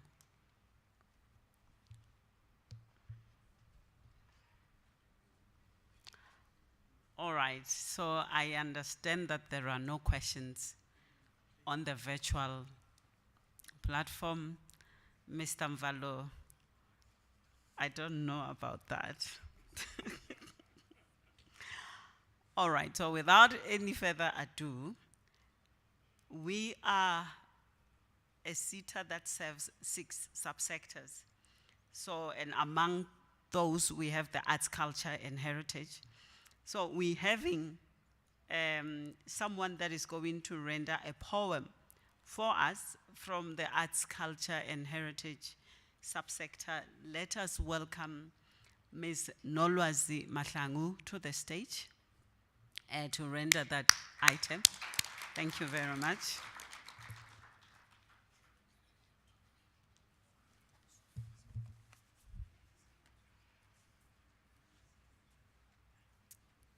Good afternoon, everyone. My name is Nolwazi Mahlangu. I am a student at Drama for Life, University of the Witwatersrand, and I'm also a Cathsseta beneficiary. Okay, here goes. Living in a bottle, you learn not to throw stones. You expect the windows to bleed. So instead, we throw up fistfuls of rock-solid pelts, growing a neck for this house, choking out the clamor. When the night drinks up the sun, we stagger backwards into his room and cover his nakedness with a shawl. Our picket fence teeth chew his hide here. Vines branch into the spine of steel walls and grow ears, our neighbors' eyes. During their 7 a.m. sweep for bugs, always end up under our rugs. Sightseeing. They hang our dirty laundry by the ankles, our egos pegged to the roof of our mouths. No screams make it out alive. The microwave is wailing. The kettle shrieks at father's return. The cabinets are drunk. The furniture bibiously reels, aiming for mother's face, its drunken fists breasting her cheeks. Mother's inertia, purple nurpling the minute minder, milking time to a standstill. Everything but the kitchen sinks. We do not talk about his drunkenness. It is a sin. So we're adamant about hiding what happens in the evenings. We're Adam and Eving, covering up our father's shame, preserving our family name. Thank you.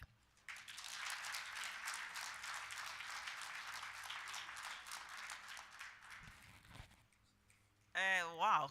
I was still trying to pick up all the metaphors and the rhythms and the rhymes, and that was very quick. Thank you very much. I think that's a tip of an iceberg of what we have in our subsectors. I don't know whether, Chairperson, before we take the vote of thanks from Ms. Khan, whether you have any reflections that you want to make quickly. Thank you very much.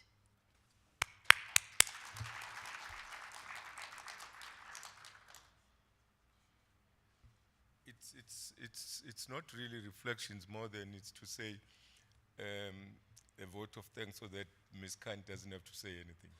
I'm kidding. I think the two things have moved me. The first one is the showcasing of the work of the Cathsseta by that table. I was an aspiring poet when I grew up. And I realized that I should have stayed where I was and not even tried from the onset, because I've been beaten up that time. But I also wanted to thank the chairperson of the ARC of the Cathsseta for representing the AA so well by actually taking on a chef's course and graduating, as I'm told. A big up for you. At an event in Durban earlier this year sometime, I declared my inability to stand in front of a stove with a pot in front of me. I declared it, but I then undertook that if Mme Pierre is to show that her work is really great, she will at least try to get me a 3 months nyana course, even though I don't become a chef. At least to be able to shisanyana and ekinyana njena and something to save my life. Yeah, so I still declare I would still want to take a 3 months nyana course and become a chef in the making myself. Please. Thank you very much for showing up, guys, and giving us the confidence. But we're doing a great job, and sometimes Pierre, CEO and executive management, when we keep shouting that what you're doing is little, we sound as though we are unappreciative. And thank you for showing this, because we will be a little bit more considerate and appreciative now going forward. We do, however, as DG has shown, DDG has reflected, have a bigger task ahead of us. DDG, your insights have been extremely useful. I can't for my life believe that there is still in government the caliber of your insightful thinking. And this sector is led if we do take the things we are saying seriously and we move with them. Because the statistics you were sharing, you reckled it from the top of your head. And it shows how worrisome the situation is. And we missed each other slightly because partly the inputs were driving. It's as if we had read your speech beforehand. Because as the Cathsseta, the issue of youth unemployment, the issue of the mismatch in the skills that we provide, the colleagues will tell you, in fact, I insist that we give the DDG the speech so that the story of water, water everywhere and not a drop to drink becomes somehow the mantra and the motto of this organization. We cannot continue to provide skills and not have an impact in the unemployability of our youth. We cannot afford to do that. I want to conclude with a passion because I may not have another chance next time to repeat this. I've said it last year, I will say it all the time when I get an opportunity. The number of the failure of our society in the streets, you see it as you walk into any city, any township, any rural town. And we call them paras today. It's become an official lingo. And every time society fails, it actually excludes and it begins to victimize and it labels. And once the label becomes acceptable and becomes the defining feature of that grouping, society washes itself of its failure.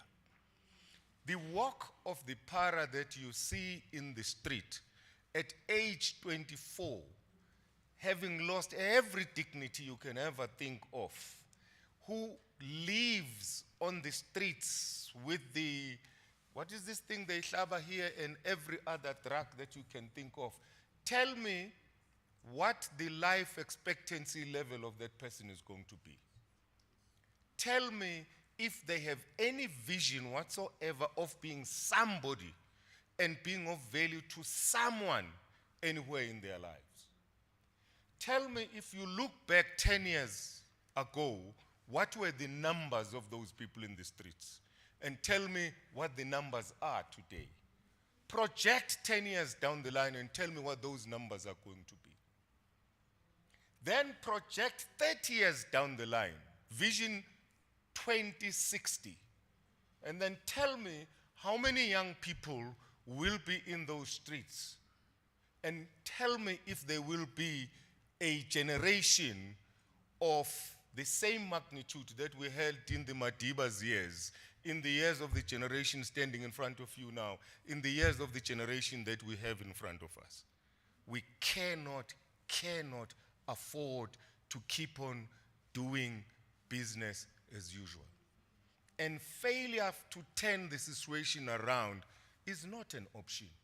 We are a people in extinction, towards extinction. Whether it's a deliberate ploy or whether it's just a sake of our failure to do what we ought to be doing is immaterial. What matters is that we can see it daily when we wake up and walk around the streets. What have we got a responsibility to do with it as this sector?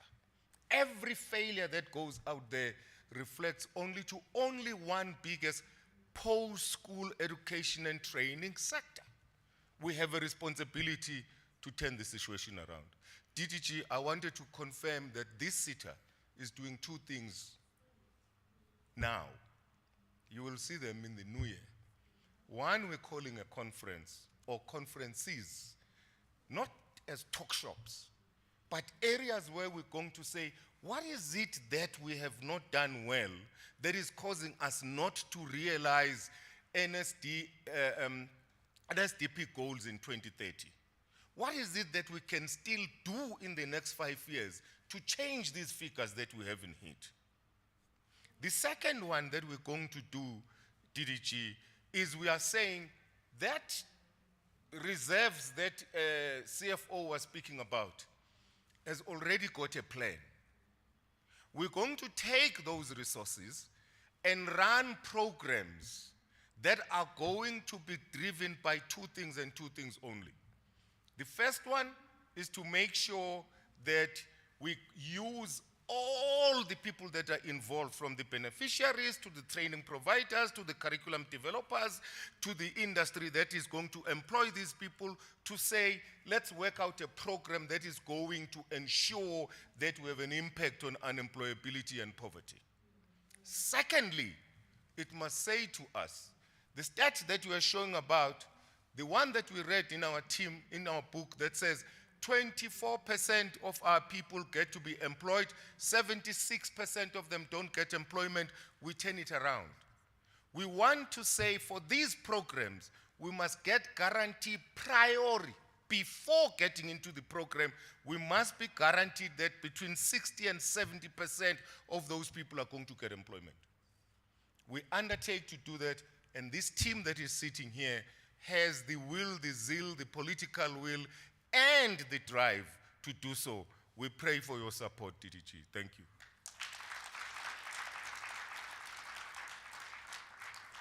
Thank you very much, Chairperson. Before I call upon Ms. Khan with the vote of thanks, lunch will be served in the building across, so once we've received the vote of thanks, we can proceed. Save for the board members. The board members are asked to remain behind for a few minutes. There is a quick meeting that they need to have as soon as Ms. Khan has said amen. So, Ms. Khan, it's over to you now for a vote of thanks. Thank you very much. Let's welcome her. Thank you very much, Program Director. Colleagues, I know I stand between you and lunch and many other things, so I'm not going to take your time. But greetings to all of you.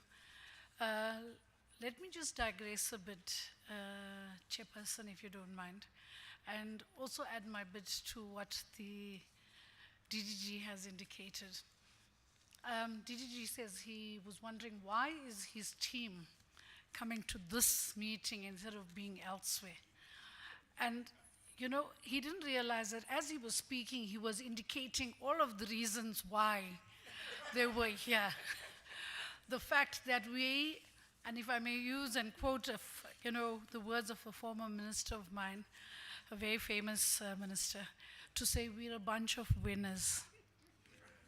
So yes, we represent the Springboks, we represent the Grammy Award winners, we represent all the young people who are doing so well that we've invested in DDG.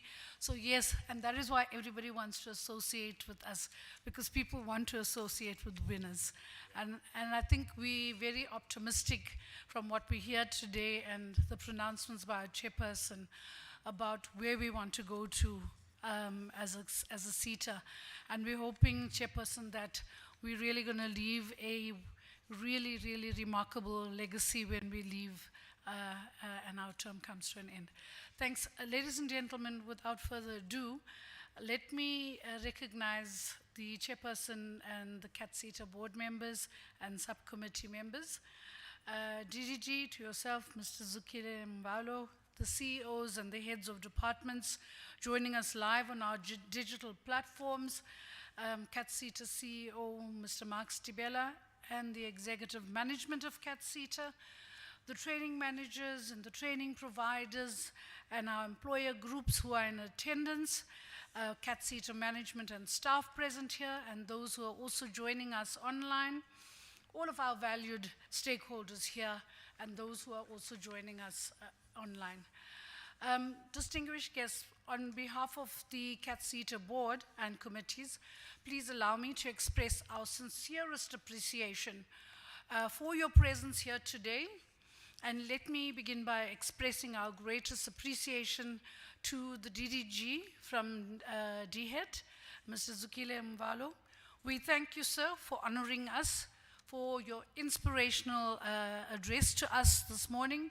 And we do know that you had to divide your times between ourselves, and we value and we appreciate that you chose us to be here for a longer time. And we encourage you to continue doing that, because really, really, I think you're going to be very proud of the things that we do in the SETA. We extend our gratitude to the government departments, the training providers and stakeholders at large, whose commitment and unwavering dedication serve as a constant source of inspiration. With your contributions, we can drive our mission forward. Working together with you is an honor, and we want to convey our heartfelt thanks for your steadfast support, especially during those moments when circumstances take an unexpected turn. Your resolute commitment to imparting knowledge and skills to our youth, the unemployed and upcoming entrepreneurs in the diverse subsectors under our purview is genuinely praiseworthy. You are the guiding lights and mentors our communities depend on. Your unwavering enthusiasm for sharing your knowledge and expertise with the upcoming generation, those seeking employment opportunities, and upcoming entrepreneurs remains the bedrock of our achievements. Colleagues, please keep this ship sailing. To the CEO, Mr. Tibella, your steadfast dedication and endeavors in steering Cathsseta through these challenging and constantly evolving circumstances merits our highest esteem and appreciation as the board. Your leadership and enthusiasm and resilience are the motivating power that propels us forward. We also extend our gratitude to the hardworking executive team, the management, and everyone else at Cathsseta. Together with the CEO, you continue to diligently work towards fulfilling the requirements of our stakeholders. We thank you for your collective efforts in ensuring the success of Cathsseta. Bayadanki, siyabonga nonke, siyabonga I forgot my Zulu, but anyway. On a lighter note, let me apologize to you for keeping you from, also today is Black Friday. So I know many of you want to get to the shops, and we do hope that you will hope that you grow the economy.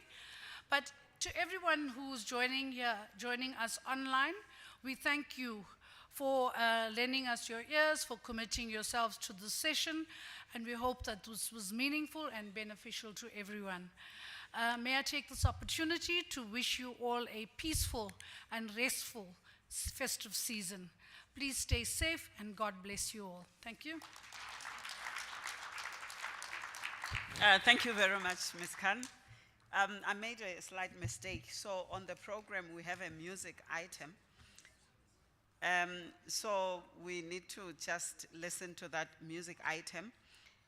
But before I call on Ms. Cathsseta Mahlangu to render the item, I would like to thank Ntabiseng and Mpho, our sign language interpreters. They have done a brilliant job. And I also understand that we had an entourage from DHED, Mr. Mukwebo, our own David Mukwebo, Aniki Malungani, Mr. Lungisa Tunsi, Ms. Zinati Mbendeni, Noktu Lambata, and Mr. Mulefema Silela Raleboha. So once Ms. Mahlangu has rendered that item, there's a video that our communications department would like us to watch quickly. It's a video of Mr. Gustav Peters, the general manager at the Saxon Hotel, that couldn't join us, so perhaps that also would showcase the work that is being done by the Cathsseta. So let me then welcome Ms. Cathsseta Mahlangu with that musical item, and we shouldn't forget that once the musical item has been rendered plus the video, the board needs to stay behind while the rest of the people go for lunch. Thank you very much. Thank you so much. Good day, ladies and gentlemen. My name is Cathsseta Mahlangu, and I also happen to be a beneficiary of Cathsseta, and I am I'm quite honored to be here today to offer you this offering. Hope you enjoy.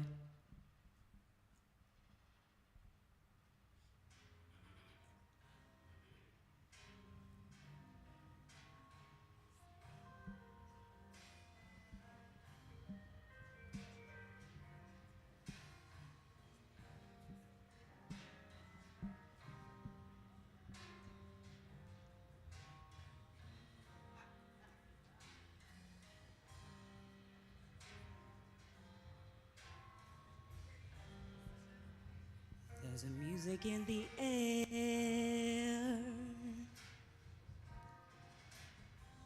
It makes the sorrow bow.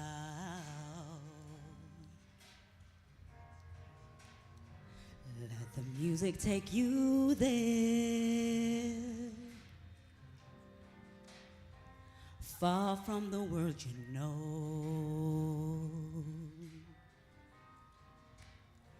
You can feel it when I sing. Then you know love. There's a joy in everything when made for love.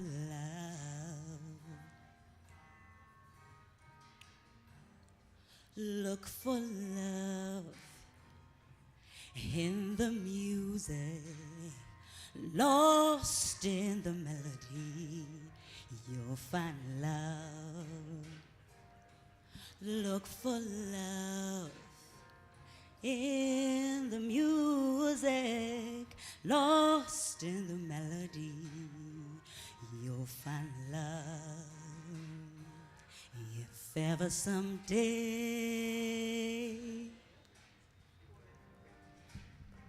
you come to learn your song.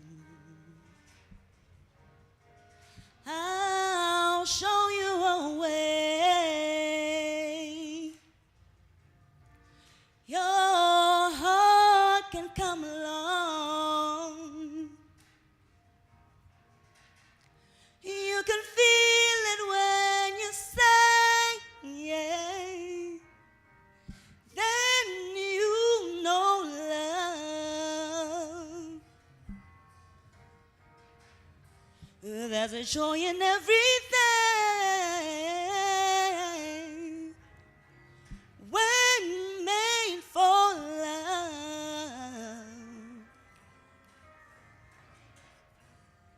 Look for love in the music, lost in the melody, you'll find love.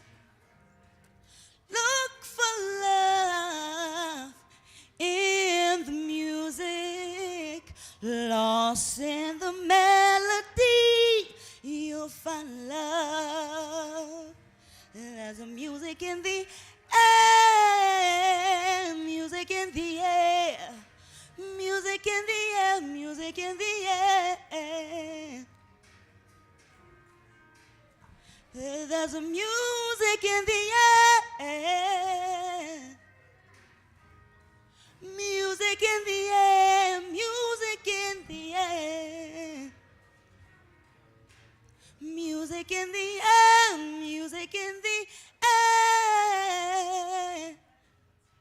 music in the air. Thank you so much.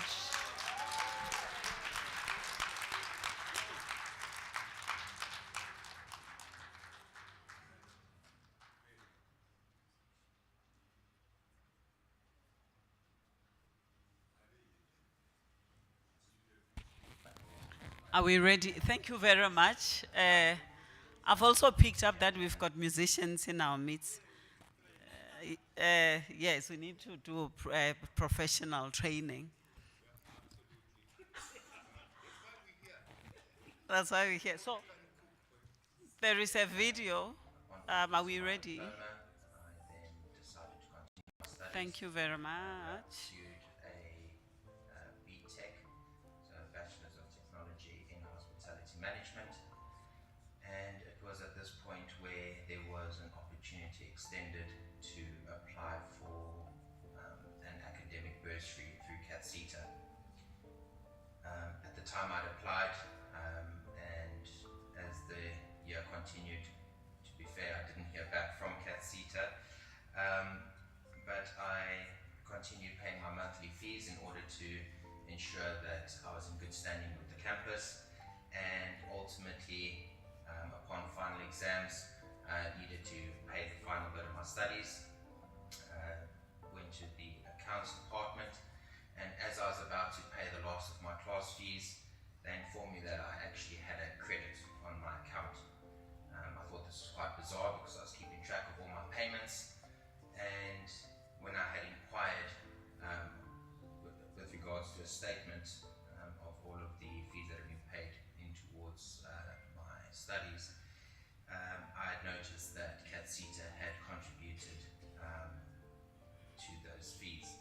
At this point, I had a credit that was now at my disposal that I was able to utilize in my efforts upon completing my studies, and my studies having been covered by Cathsseta, to then make the move to Johannesburg.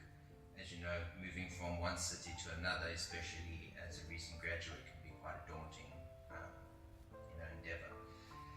And I was immensely fortunate that the coffers of the university essentially served as a basis for me to save the funds required to achieve this effort of moving. And when I had left Bloemfontein, I actually came to the Saxon Hotel where I am now. In between, I've been to a few various other places in between, but I had returned as the operations manager, was promoted to hotel manager, and now ultimately stand with the title of general manager here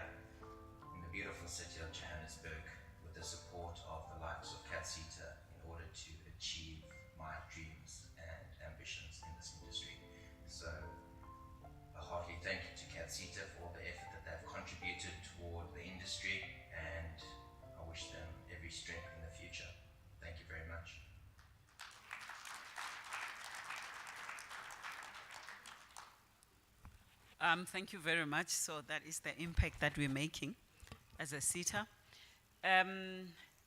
Thank you very much for attendance today. We appreciate your presence. Let me then say bon appetit. Enjoy your lunch. Thank you very much. And the board members will remain, and the executives. Thanks very much. Goodbye.